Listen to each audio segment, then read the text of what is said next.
வணக்கம். இன்றைய மாவட்ட செய்திகள்.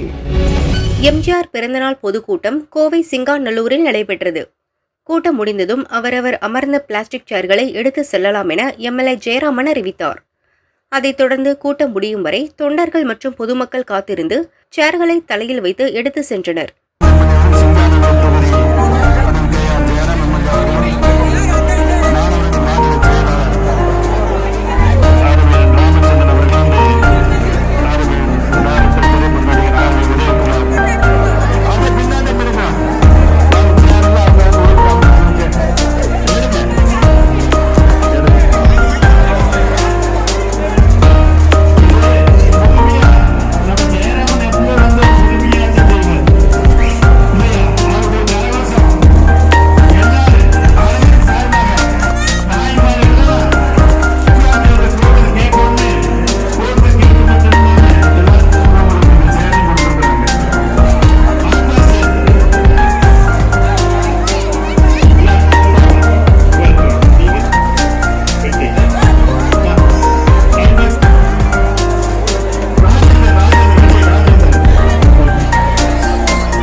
திருப்பூர் வடக்கு மற்றும் தெற்கு மாவட்ட திமுக மாணவரணி சார்பில் மொழிப்போர் தியாகிகள் வீர வணக்க நாள் பொதுக்கூட்டம் ராசா எம்பி தலைமையில் நடைபெற்றது.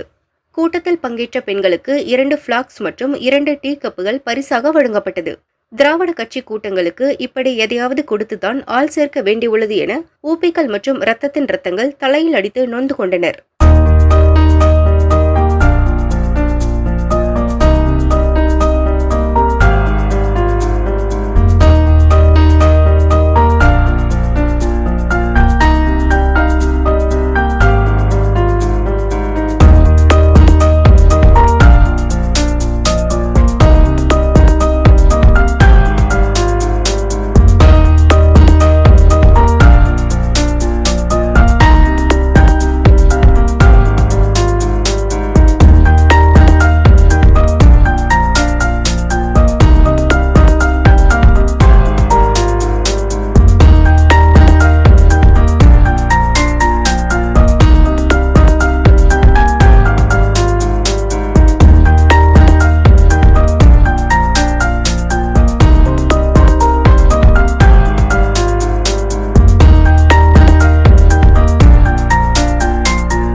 சேலம் மாவட்டம் ஆத்தூர் அருகே வட சென்னிமலை பகுதியைச் சேர்ந்தவர் செல்வராஜ், வயது 54.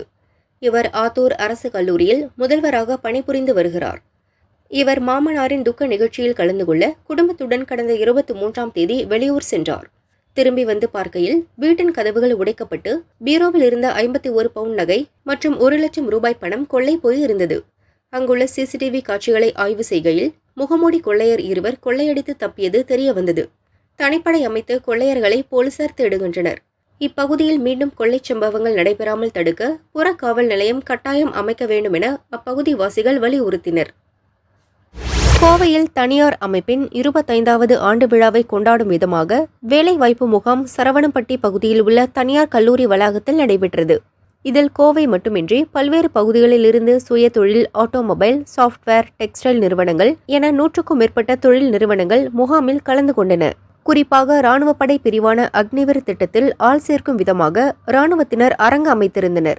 தனியார் பங்களிப்புடன் நடைபெற்ற வேலைவாய்ப்பு முகாமில் ஏராளமான இளைஞர்கள் பதிவு செய்து ராணுவத்தில் சேரவும் ஆர்வம் காட்டினர்.